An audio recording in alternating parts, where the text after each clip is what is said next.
let's go ahead and get started.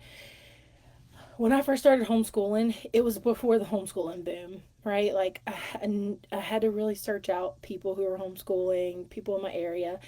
And to be honest, it was kind of a lonely road at first, but I had so many questions and I just felt like I couldn't get somebody to give me like the answers that I needed. I just wanted the answers. I wanted you to tell me what to choose, to tell me like what's going on, and I just couldn't find that person, right? And so I am that person now because I want people to feel fully equipped stepping into an entire new world, right? Like homeschooling is a world of its own. It's different than anything you've probably ever experienced, especially if you didn't grow up homeschooling, didn't have family that homeschool, or you didn't homeschool. And so it feels very weighty when you first start.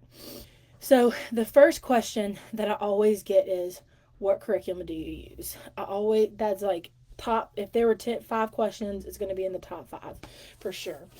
And it's a tricky question to answer because every single homeschool family uses something different. And by I mean something different, I have tons of homeschool friends, and we're all using different curriculums. But here are some things that you should consider when you do choose a curriculum. For me, when I was choosing a curriculum, my biggest want is I did not want to have to prep a ton of information prior to my school day.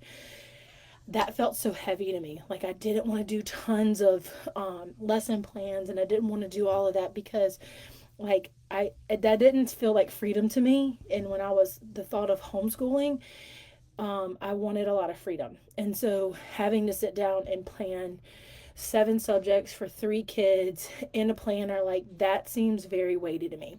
So I wanted a curriculum that I can open and go. Like I can open it and it tells me what to say, and it's quick and it's effective and it's a proven curriculum. So ask yourself that question when you're picking out curriculum, like, how do I want this to feel at home? How do I want my day to look? Do I love planning, and like that is my thing? I'm a type A personality and I want to know down to the detail what we're doing every day. Then you pretty much have the run of the mill in terms of a curriculum because you can take anything and make it work for you. If you're a type B ish personality, I don't want to be bothered with it, to be honest. Like I want you to give me the book and I want to just use the book and move forward. And so there's a lot of curriculum, open and go curriculums out there. There's the Good and the Beautiful, Gather Round, Master Books. Most of their programs are really open and go books. And as a new homeschool mom, stepping into that world, an open and go curriculum is going to give you so much more confidence because the world is not on your shoulders, right? You open your curriculum and you say, this is in the blue is what you read, and that you teach them exactly the way that they teach it, that they show you in the book. I love that. We use the Good and Beautiful for math, and it is like I love that for me because it's like teach them this way. Because I don't know if y'all been around lately, but math ain't easy these days. It really wasn't easy for me back in the gap, and so I love that they give me examples. They tell me exactly how to teach my kids. So if you want more information about curriculums, you want to talk, you want to meet up, I'm totally down for it. Just shoot me a message. I can help you plan your curriculum for each kid. Whatever you need me to do, I'm available for that. So that was the first question. What curriculum do you use? That's just a couple of pointers that I usually give. The second one is, how long is your school day? My number one goal, again, I want freedom, right? I chose to homeschool so we can have freedom. And I don't want to be doing school from 8 o'clock in the morning to 3 o'clock in the evening. Like, that makes no sense to me, especially with kids. So, my number one thing is I want to be done by lunch. And 99% of the time, we are done by lunch. Sometimes we have to do some reading in the afternoons or something like that. But I'm going to give you some general time frames for each grade because I think it's important, especially if you're coming out of a traditional school situation where we have school all day and not a lot of fun interaction. We think that our kids need more education than they do. They need more lecture time than they actually do. So for if you have a pre-K student, you should be spending no more than 20 to 25 minutes with them a day. I have a pre-K student, and we do not spend more than 20 minutes a day. Usually it's about 15, and it's perfect. It keeps his attention. He's learning, he's having fun, he looks forward to it every day, and then he gets to go do something else while I do help the other two kids. Kindergarten is 30 minutes to 90 minutes, and I'm going to drop this in the chat, by the way, after, so you'll have the information. First through second grade, and this is not per subject, this is all the way around. This is all of their schoolwork can fit in this time frame.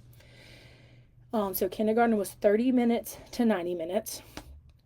First and second grade is 45 minutes to 90 minutes. Third through fifth grade is 60 to 120 minutes. Sixth through seventh grade, this is where it kind of changes a little bit, 13 to 30 minutes per subject. And then 9th through 12th is 20 minutes to 45 minutes per subject. They don't need to be inundated with books and readings and problems all day, every day. That's not education. That burns kids out. It doesn't allow them to have joy within their their learning. Excuse me. So remember that, and I'm going to drop it in, again, that little scale in the chart, in the chat, because I think it's important. And I think the biggest mistake that new homeschool moms make, and I made it too, was thinking they had to cram so much stuff in to make sure that they're not missing, your kids aren't missing anything. And I made that mistake. My first couple of years, I was driven by so much fear that people were going to judge me, and that I wasn't doing a good job with my kids, and they weren't going to be smart enough, and they weren't going to be all these things I was so worried about. And when I finally took a step back, I realized that, like, all I'm doing is killing a joy for learning in my kids. Why can't we just go slow and enjoy it? And so that's what we've stepped into, and it's done really well for us. So the third thing that I get asked all the time, especially between moms of multiples, is how do you teach your kids at once? Great question. And it is an art. And I think the best thing I can teach, I do, is I stagger. I start my two older kids on independent work, which handwriting. My daughter, her math curriculum has little videos, so she does her math by herself most of the time. She actually does her English by herself too. And so while they're doing independent work, I'm working with my pre-K student, and we're learning, we're reading, we're doing his letters. And once I'm done with him, he goes and plays. And he plays with blocks. Sometimes he gets up in our face. He sits on top of us. It is what it is. It's who he is. But he is supposed to go play by himself. Sometimes I give him scissors and I just give him free rein of paper, and like that keeps him busy for so long. He just like snips away, just snips. And so while he's doing that, I'm sitting down with my middle kid, and we're doing his math and we're doing his reading. Again, he is in third grade, and it's not going to take more than an hour for us to get through those subjects. And then my oldest kid, who's 11, if she needs help, which is very rarely she needs help, I'll go to her and we'll work some things out. So I stagger in age order, mainly because attention span, like the older your kids get, the longer their attention span gets. And so I make sure that I'm addressing their needs. Now, a big tip, here's your number one major tip as a homeschool mom of multiple kids: group their education together. Like what I mean by that is do their histories and their sciences and your social studies as a family. You don't have to have a different curriculum for each kid. Gather around their curriculum. They are made for families with bigger kids. So I really enjoy like pulling one of their unit studies and doing that as like a side, like reading and stuff. So that's my biggest tip. Keep the two math and ELA separate, and handwriting, and then do all the rest of it together. That way you're kind of just, you're making sure that you're doing all the subjects, but you're also giving the kids the individual time that they need. Let's see. So I have two tips. So those were three questions that we asked. I have two tips. One of them, if you are a new homeschool mom and you are like inundated with all the information, I created a free guide for you.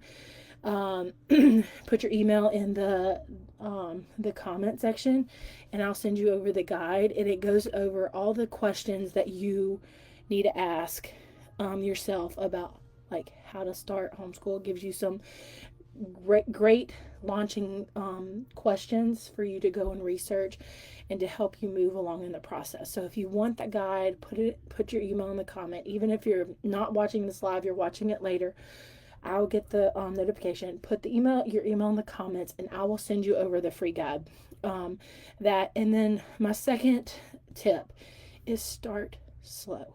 If you're pulling your kids out of school right now, do not feel the need to start this very second to buy all the curriculum and get everything accomplished.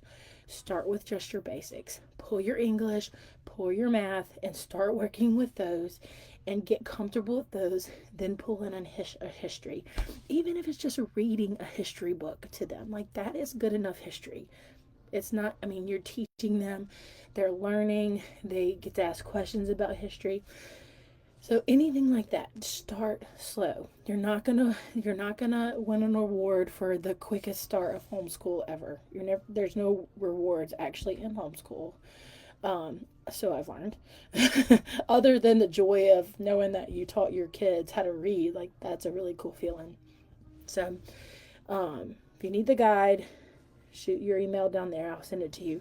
And start slow and incorporate subjects like one a week. Until you get comfortable, because your pace of life is going to slow down a little bit, and it's very uncomfortable sometimes to go from a fast-paced life to one that is not as fast-paced. You kind of feel like you're not doing enough and you're not being enough, and it can cause a little anxiety. I know that has for me before. So just remember, you're doing the best you can, and you're doing exactly what the Lord's called you to do. And if no one has told you today, you are loved, and you're an amazing mom, and you're going to do an amazing job homeschooling your kids.